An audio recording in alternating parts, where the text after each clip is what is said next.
Why are so many people quitting intermittent fasting? It works so well. Why would people ever quit it? Why am I seeing so much stuff about people just, no, I'm feeling too tired. I don't feel like it's working for me anymore. I want to change things up. Why are we seeing so much of this right now? Well, I've isolated it down to 5 really common things. And I'm going to outline them, but I'm also going to give thoughtful suggestions as to how you could have avoided these pitfalls, but also what you can do going forward, as well as just some thoughtful advice just from the heart in terms of intermittent fasting. So we'll go ahead and jump right into the first one. People are feeling fatigued, they're feeling tired, they feel like they don't have the energy to work out, and they feel like the mental benefits have kind of just fallen apart. They're overall tired. And when I analyze people that are quitting intermittent fasting for these reasons, it usually comes down to one simple thing. They're all doing a 16-8 method, which is great, especially when people are first starting with fasting. But we do have to remember that a 16-hour fast is not a very long fast. And when you do it every day, you are essentially putting yourself just into a pretty deep state of caloric restriction. And basic physiology, very basic at the fundamental bioenergetics level, we create ATP, energy currency, from fuel that we eat, from food that we eat. And when we put ourselves in too much of a deficit for too long, then we start having negative effects. So I saw one post in particular from Rich Froning, who's a big CrossFit guy, former CrossFit champ, and he's talking about how he's quitting intermittent fasting, and it just brought it to mind. And he said, I've learned to realize when something isn't working for me, when my performance has gone downhill, and he's been doing it for 4 years, fasting just about every day. Okay, well, that's exactly the problem. People have this on or off mentality. A 16-hour fast every single day is going to limit your micronutrient intake, it's going to limit your overall calories, and eventually, in the beginning, we say this, you feel great because you're getting all these benefits of being in a calorically restricted state. Okay, but then that catches up with you. You can only be in a severe deficit. And when I say severe, I mean more than like a few hundred calories per day for so long. And you might be thinking, is Thomas like raining on fasting? No, I've been saying this for years. One of the things you could have gotten around this by doing is simply fasting a couple days per week or reeling it back now and then. Because you need energy, you need fuel, and it doesn't always affect you immediately. Sometimes it takes weeks, months, even years of this cumulative buildup or lack of buildup, I guess. But let's move on, okay? That leads me into number 2. People think they have to do it forever. And that's just the thing. They think if I start fasting, I have to live this fasting lifestyle and I have to be married to it, but you can take a break, okay? And even for people that do want to quit fasting, they feel like they have to make this big announcement that they're quitting fasting, that it's done, that it's not working for them anymore, and they're never going to go back to it. And a large portion of those people probably will never go back to it because these two opposing communities, the fasting community versus the non-fasting community, seemingly hate each other. And once you cross over that bridge to the other side, it's really difficult to cross back. But I'm here to tell you that just because you close that chapter of your life with fasting does not mean that you unlearn all the principles and that you can't go back and do it again. Guess what? I've quit fasting for a while, never with the intent of saying I'm never going back, with the intent of saying I need to let my body heal a little bit. I've been pushing it a little too hard with the fasting. Sometimes things stop working for reasons that are out of our control, for reasons that we don't know. And we need to take a break, we need to reset, and then go back to it. I've said it a million times that fasting should be the anomaly, it should be the stressor, it should not be the norm. You don't have to do it forever. So once you learn it, you have that tool in your toolbox and you can now utilize it strategically. Okay, number 3 is the weight loss has stopped. Probably the biggest one. And it comes right back again to you have turned it into a caloric restriction thing. That's it. Okay, anyone that is doing a calorically restricted protocol after about 8 or 10 weeks is going to have drastically reduced results. They're also going to have a lower basal metabolic rate. One of the perks of fasting, if you ask me, is that you can keep your calories high enough on your non-fasting days. Okay, I'll say that again. Your calories are high enough on your non-fasting days that when you do fast, it is such a stark contrast to your feeding days that it's a huge shock to your body. Because we've all been in a situation where we try a new diet and we have amazing results for a few weeks and then things balance out. What if fasting always remained that shock? always remained that change. So I encourage you, if you've had this period of weight loss plateauing, to take a break and then come back with the fresh mind and do it a little less frequently. That way, fasting isn't something you quit. It's something you always have in your arsenal and you can always throw in, and it just works that way. The other side with this whole weight loss thing is the timing patterns.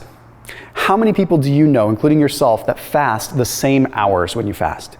You skip breakfast, maybe you break your fast around 2 or something. Everyone has their schedule. But I encourage people to not have a schedule. We have all kinds of different diurnal rhythms and environmental cues that affect our metabolism and affect our function in general. So you should be fasting throughout different periods of the day. Just because you're skipping breakfast doesn't automatically mean you're fasting. It means you're skipping breakfast and you're not eating, but I think fasting is a little more deliberate. Like, hey, I'm going to skip lunch and dinner this time. I'm going to skip dinner and breakfast and only eat lunch. Whatever. Switch it up and do different things. Expose yourself to different stimuli during that fasted state.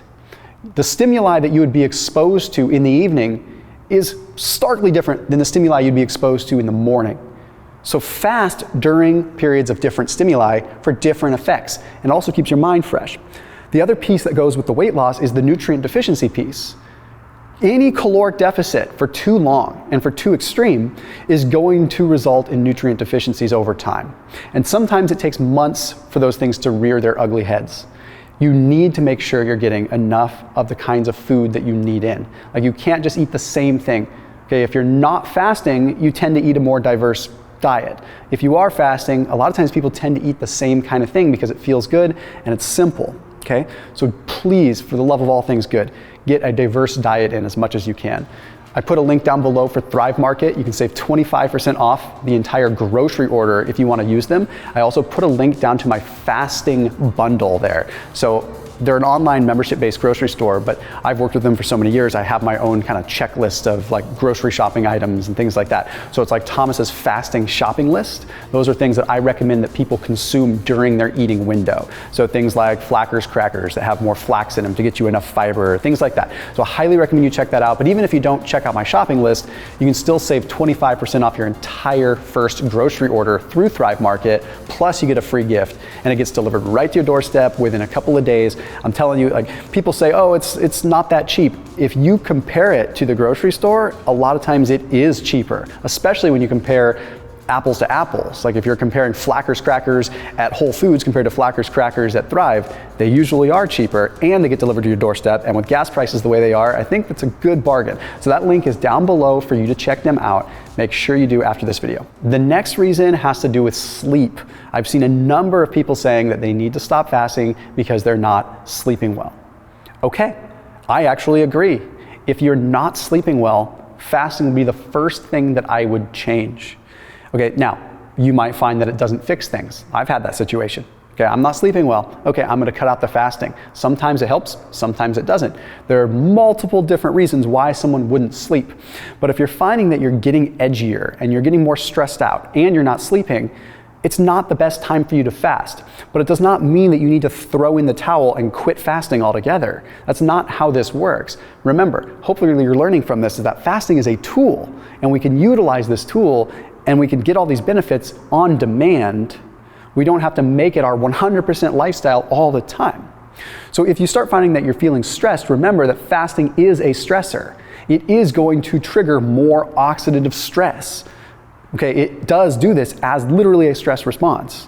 So the simplest thing is, if you don't want to stop fasting, you need to make a concerted effort to eat more, which is difficult because that counteracts some of the weight loss stuff, right? Well, I will tell you that nothing is going to slow down your weight loss more than not sleeping.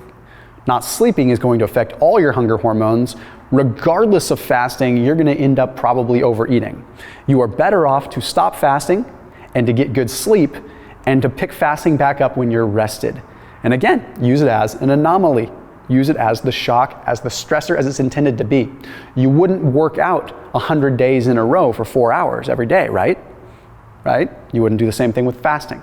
Treat it as such. The number 5 thing, which is a huge one psychologically, is there's all this pressure, especially with social media, to pick a diet tribe and stick to it. So people feel so pressured when they do intermittent fasting. because they have to be a part of this community. And if they leave that community, they feel like they're exiled and they can never, you can't go back, you can't do anything, you have to pick a tribe. And for example, the calories in, calories out crowd, although I don't even disagree with a lot of what they say, they've made a lot of statements that make fun of intermittent fasting, and they make fun of lower carb protocols, and that makes people feel really bad. So then you end up with people that are like almost closet fasting quitters. Okay, I know you know the people. Maybe you're one of them where you secretly have stopped fasting and you haven't even said it because you felt pressured from the people that are on social media talking smack on it all the time. One of the best things that you can do, and one of the things that I've done, is acknowledge where they are coming from rather than have this constant war.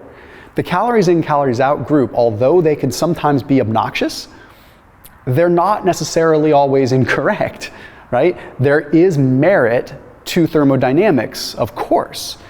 The same benefits we're getting from fasting tend to come from caloric restriction. Fasting, for us psychologically that like fasting, it might just come to us easier via that method because, hey, who would have ever thought that maybe we just like it because we like it? I've tried restricting calories and it's hard for me.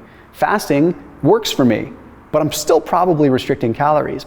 And I find that when there's peace and acknowledgement there, then it makes it a lot easier to not quit or quit and come back. So 5 quick things to remember going into this as you move forward. Too much stress is still bad, and fasting is a stressor. If you start feeling like it's too much, back off, you can always go back. You still need calories to function. Fasting is not magic, autophagy is not magic, you're not going to have energy from fairy dust. You still need energy from fuel, whether it's coming from autophagy, breaking down your cells, whether it's coming from fuel that you're bringing in, you need fuel. That does not ever change. Protein is key. Prioritize protein so that you don't break down too much. Fasting breaks down a lot of proteins, muscle protein breakdown. You need new proteins coming in for new protein synthesis. Do not forget that. Fiber is really critical. However you get it, veggies, seeds, whatever. I stand behind the fact that fiber is a huge player in a signaling device and how it works in our body in terms of all kinds of different metabolic drivers. And lastly, it's okay to take a break. It doesn't mean you're quitting fasting. It doesn't mean you're throwing in the towel. It doesn't mean you're cheating on me or cheating on your friends or cheating on your fasting community. You can take a break so it continues to work for a long time. Sometimes, just need to take a break from each other. As always, keep it locked in here on my channel. I'll see you tomorrow.